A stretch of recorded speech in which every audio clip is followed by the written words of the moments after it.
On a Saturday morning in the late autumn of 1968, in a stone cottage on the south flank of Caradon Hill in Cornwall, a 4-year-old girl and her 7-year-old brother stood at the kitchen sink with their father and rinsed photographic paper under the cold tap.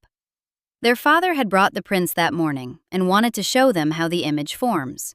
The girl was Sarah Armstrong-Jones. The boy was David. Their father was 38 years old, the first Earl of Snowdon, husband of Princess Margaret of England, the first commoner to marry a daughter of a British king in 400 years. By every account that has reached the record, he was also the most systematically cruel husband the post-war British royal family had then produced. A man who, across 18 years of marriage, left written notes on his wife's desk that biographers describe as headed with reasons why he hated her, who cut her off mid-sentence at parties with the words, "Shut up and let someone intelligent talk," whose approach to other women he described to his own biographer, Anne de Courcy, as serial and simultaneous. He was the man whose best friend Jeremy Fry had a wife named Camilla, and whose daughter, born on 28 May 1960, 3 weeks into the Snowdons Caribbean honeymoon, was confirmed by DNA test in 2004 to be Tony's biological child. He held the wet print in the light. He showed his daughter where the silver bromide had taken. Both of those men are the same man. The case has been sitting in comment threads for a decade. A comment posted under a video about Sarah, "I'm really glad they mentioned Tony's adoration for Sarah." Despite his own mistakes, he was noted to being a far more doting and loving father to her and her brother, gathered 131 likes on the platform. A previous video about the cruelty of the marriage reached 535 views. Tonight, the record is put straight on both counts. Anthony Charles Robert Armstrong-Jones was born on 7 March 1930 at Eaton Terrace in Belgravia, London, the only son of Ronald Armstrong-Jones, a Welsh barrister, and Anne Messel, who would later become Countess of Ross through her second marriage to Michael Parsons, the 6th Earl of Ross. Anne's brother was Oliver Messel, the theater designer, Tony's uncle, and one of the rare adults who paid the boy consistent attention. He needed one. His parents' marriage collapsed when he was approximately 3 years old, and the divorce sent him shuttling between hostile households. When he was with his mother in Ireland at Birr Castle, the Ross family seat, he and his mother's new household were treated as a world apart from the one he'd come from. Neither parent was a steady presence. In 1946, when Tony was 16 and on holiday in Wales, he contracted polio. The illness left his right leg permanently shorter. He walked with a limp for the rest of his life. The Guardian, in its January 2017 obituary, judged that the polio and the loveless childhood had left him with a degree of emotional distance and willfulness, often disguised by a coating of charm, and with enthusiasms that were essentially solitary. Gadgets, photography, the making of things with his hands. He had learned early that other people couldn't be relied upon to come when called. He went to Eton, then to Jesus College, Cambridge, intending to study architecture, but failing his exams and leaving without a degree. Not before he had coaxed the Cambridge crew to victory over Oxford in the 1950 boat race. He apprenticed to the society photographer known as Baron, Sterling Henry Nahum, whose Park Lane studio produced upper-class portraits by the yard. Tony wasn't interested in portraits by the yard. His theater work was already different. Instead of posed shots, he prowled rehearsals in worn jeans with a small, handheld camera, shooting actors mid-movement, blowing the results up to poster-size, grainy prints that dominated theater foyers. Tatler published his work in 1951. By October 1958, he appeared in Vogue, then 28 years old. That same year, at a dinner party given by Lady Elizabeth Cavendish, he met Princess Margaret. They didn't connect at first meeting. It took a subsequent commission to photograph her for the romance to begin. Nobody knew about their relationship, de Courcy told Town and Country. She would see him in secret at his studio, and yes, he would join her at parties, but no one could pinpoint which man she was interested in. The courtship was conducted in clandestine evenings when Tony would drive her to his studio in Rotherhithe, away from the palace. The press missed it entirely. He proposed in 1959 with a ring of rubies and diamonds in the shape of a rosebud, a reference to Margaret's middle name, Rose. The engagement was announced on 26 February 1960. Noel Coward, who knew both of them, recorded his verdict in his diary. "He looks quite pretty, but whether or not the marriage is entirely suitable remains to be seen." Westminster Abbey, 6 May 1960. The first royal wedding broadcast on live television. Approximately 20 million viewers. The first time a daughter of a British king had married a commoner in 400 years. Among those not watching from the pews was Camilla Fry, who was at home, very nearly full term, with a pregnancy her husband Jeremy believed to be his own. The marriage began, as Christopher Warwick has documented, with genuine mutual pleasure, a shared sense of humor, joint tastes in ballet and theater, and what one friend told de Courcy was a physical intensity verging on the obsessive in the early years. Their Kensington Palace apartment became, as de Courcy wrote, a place where the arts and the establishment met and mingled in a way never seen before. Peter Sellers and Britt Ekland at dinner, Rudolf Nureyev in the drawing room. By the time their daughter Sarah was born in May 1964, the cracks were structural. Tony had begun his contract with the Sunday Times magazine in 1962, a relationship that would last until 1990. The work took him away. When he was home, he would disappear to the workroom in the basement of the Kensington Palace apartment, building a bookcase, a copper hood for the cooker, while Margaret waited upstairs. If she came down, he sent her back. He had told de Courcy plainly, "I believe in serial and simultaneous." The affairs are documented. Lady Jacqueline Rufus Isaacs, the daughter of Lord and Lady Reading, was one. Margaret discovered it when Tony checked into the London clinic for an operation, and she arrived to find Lady Jacqueline already at his bedside. "I could nurse him, you know," Margaret told a friend. "When I was a girl guide, I got a badge for nursing." The humiliation was that specific. A princess, displaced from her husband's hospital room by his girlfriend, making a joke about a guide badge. The notes are documented in multiple sources, though the exact wording varies. Biographers report that he left written messages on his wife's desk. The Guardian, drawing on household accounts, records one that reportedly read, "You look like a Jewish manicurist and I hate you." At parties, he would cut across her in mid-sentence. "Shut up and let someone intelligent talk." One of her ladies-in-waiting described life at Kensington Palace as open warfare. Anne Glenconner, Margaret's childhood friend and lady-in-waiting, gave her account in her 2019 memoir, Lady-in-Waiting. The source Margaret's own testimony runs through for these years. Then there is Polly Fry. She was born on 28 May 1960, 3 weeks into Tony and Margaret's honeymoon on the royal yacht Britannia, cruising the Caribbean. Her mother was Camilla Fry, wife of Jeremy Fry, Tony's closest friend, the man originally chosen as best man at the Westminster Abbey wedding. Jeremy Fry stood down before the ceremony. The child grew up believing she was Jeremy's daughter. She was 44 years old in 2004 when a DNA test confirmed that her biological father was Anthony Armstrong-Jones. The Times reported the result that year. Tony initially denied having taken the test. He later acknowledged the truth. Polly, by then Polly Higson, wrote in the Daily Mail in 2008, "Finding out at the age of 45 that the man I had idolized and put on a pedestal higher than Nelson's column since I was a small child wasn't, in fact, my father, was a hard burden to bear." The formal separation was announced by Buckingham Palace on 19 March 1976. The statement read, "Her Royal Highness, the Princess Margaret, Countess of Snowdon, and the Earl of Snowdon have mutually agreed to live apart. The Princess will carry out her public duties and functions unaccompanied by Lord Snowdon. There are no plans for divorce proceedings. Tony was in Australia at the time. He issued a statement saying he was naturally desperately sad in every way that this had to come.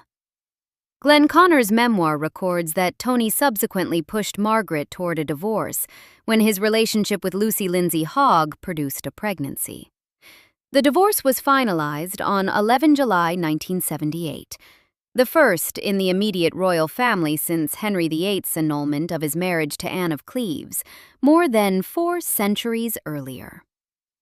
David Armstrong-Jones was born on 3 November 1961 at Clarence House. Sarah followed on 1 May 1964 at Kensington Palace. They grew up in the nursery of apartment 10, raised alongside a nanny called Verona Sumner. The Wikipedia entry on Lady Sarah Chatto, drawing on Theo Aronson's biography, records that their parents were comparatively hands-on for the time, with their father teaching them to build things and be creative. Both parents are named, but the father is singled out. In a household where the marriage was deteriorating publicly, where the official account would eventually run to 18 years of documented cruelty, the children were getting a different experience of their father. He drove them to school. He took them at weekends to the cottage on Caradon Hill in Cornwall, to the open moorland of Bodmin. He had them in the darkroom. He showed them how the image comes. Both children attended Biddale's School in Steep, Hampshire, a coeducational independent school, progressive by the standards of the Royal Circle, which would normally have channeled them toward Eton and Benenden. Biddale's was a deliberate departure. Sarah left with an A-level in art, went on to Camberwell School of Art, and then to the Royal Academy Schools.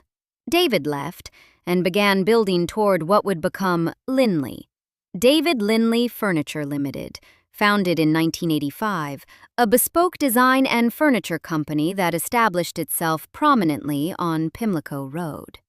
The profile of Linley describes its origins in terms of royal roots, nurturing creativity, and championing craft from an early age. Tony had filled the basement at Kensington Palace with tools. In the early 1980s, when Tony was commissioned as production photographer on the film A Passage to India, he took Sarah with him to India for 2 years. She worked as an intern on the production, studying wood gilding under her father's cousin, Thomas Messel, and assisting in the costume department. She met Daniel Chatto during that time. He was working on another British film in India. Tony had brought her to the work. She found her future there. On 14 July 1994, Sarah married Daniel Chatto at St. Stephen Walbrook in the City of London, an intimate ceremony of approximately 200 guests, officiated by the Reverend Chad Vara, founder of the Samaritans. Sarah arrived with her father. She wore the Snowdon floral tiara, formerly Tony's gift to Princess Margaret on their own wedding day in 1960. The tiara had moved from the marriage to the daughter of the marriage. Tony walked her up the aisle. Among the bridesmaids was Lady Frances Armstrong-Jones, born in 1979 from his second marriage to Lucy Lindsay Hogg. Both households in one church aisle. A Facebook post, circulated after Tony's death, records Lady Sarah Chatto viewing a print of her mother taken by her father. The print displayed not at a gallery but at the Linley shop in London. Tony's photographs, exhibited in David's furniture showroom. 2 children, 2 creative fields, furniture and painting, both traceable to what the father had put in the basement, the dark room, the cottage kitchen. A comment posted under a video about the family. When it came to Anthony's children, he took an active role in their lives and was hands-on. 2 likes. Small, but on the point. A third comment, in the family resemblance register. Both children in looks took from father's side. 25 likes. The audience has been building this half of the case for years. The cruelty half, When it was posted on its own, reached 535 views. The warmth comment reached 131 likes. Neither number is accidental about which half of the story remained unbuilt on the record. The Guardian's obituary identified something useful about how Tony was formed. The childhood between hostile households, the polio with no parents at the bedside, the solitary hobbies. These made a man who kept his own counsel and operated in focused bursts of intense engagement. When he was interested, he was entirely present. Cecil Beaton, watching the young Armstrong-Jones arrive on the London photography scene in the mid-1950s, felt threatened enough to note in his diary, "I don't think A.A. Jones's pictures are at all interesting, but his publicity value is terrific. It pays to be new in the field." Beaton was wrong about the photographs, and right about the force of the attention. That attention is the instrument of both verdicts. De Courcy, who sat with Armstrong-Jones every week during the writing of the authorized biography, published by Weidenfeld and Nicholson in 2008, presents a man who moved between work and people and projects with extraordinary intensity, and who, when something held him, gave it everything, and when it didn't, gave nothing. The marriage held his attention in the early years, and then stopped holding it. The children held his attention from the beginning and never stopped. The biographers document it both ways. Christopher Warwick's Margaret, A Life of Contrasts, the biography the princess herself cooperated with, describes the marriage as having collapsed into coldness and silence by the early 1970s, the couple living in entirely different worlds. De Courcy's authorized account does not flatten the contradiction because the contradiction isn't there. It's one man operating in two directions simultaneously. The household staff watched both registers. The Evening Standard review of De Courcy's book noted she never quite resolves the question of whether. The sentence was cut in the review before it could be completed, but the incompleteness is its own kind of answer. Some things don't resolve. Some men don't. His attention, when given, was complete. When withdrawn, it was final. The marriage received one. The children never received the other. Tony married Lucy Lindsay Hogg in December 1978, months after the divorce from Margaret was finalized. Their daughter Frances was born 7 months later, in 1979. The second marriage lasted until 2000, when it emerged that Tony had fathered a son, Jasper Cable Alexander, born in 1998, with Melanie Cable Alexander, a features editor at Country Life, who had been assigned to work with him on a guest-edited issue of the magazine. Lucy moved out. Divorce proceedings were begun and never fully completed. Both remained technically married at Tony's death, a fact he was known to mention. He continued to photograph. The Sunday Times contract ended in 1990 after nearly 30 years. The National Portrait Gallery held over 100 of his works in its permanent collection. He photographed baby Prince Harry in 1984 and the Queen's official 80th birthday portrait in 2006. He was provost of the Royal College of Art from 1995 to 2003. The Snowdon Award Scheme, established in 1980 using proceeds from royal photographs to fund disabled students in further education, was still operating at his death. He had designed the walk-through aviary at London Zoo in the 1960s, a structure intended to be temporary that outlasted the marriage, the second marriage, and the marriages of his children. He died on 13 January 2017 at his home in Kensington, aged 86. The service of Thanksgiving was held on 7 April 2017 at St. Margaret's Church, Westminster. The Queen and the Duke of Edinburgh attended. The Dukes of Cambridge, York, Gloucester, and Kent attended. Lady Sarah Chatto and Daniel Chatto attended. David Armstrong-Jones, now the second Earl of Snowdon, having inherited the title the day his father died, attended with his family. Frances and her husband Rodolphe von Hofmannsthal attended. Jasper Cable Alexander attended. Both households in one church. The private burial was at St. Baglan's Church in Llanfaglan, near Carnarvon in northwest Wales, near the Armstrong-Jones family home at Plas Dinas, at the edge of the land his Welsh barrister father had known, beneath the mountain range that gave him his title. The Earl of Snowdon returned to Wales at last. The case, properly assembled, is this. He was the worst husband Princess Margaret of England could have married, by every staff witness who was inside the Kensington Palace household across 18 years of marriage. And he was the most present father her two children could have hoped for, by their own 40 years of saying so in public. He left notes on his wife's desk. He walked Sarah up the aisle. He ran documented affairs that produced a daughter he didn't acknowledge for 44 years. He took David into the workrooms and taught him how to make things. He separated from Margaret when she was 45, leaving her what Lady Anne Glenconner described in her 2019 memoir as a devastation she could do nothing about. He took Sarah to India for 2 years, and she came home having found her future. Both halves are documented. Both halves are true.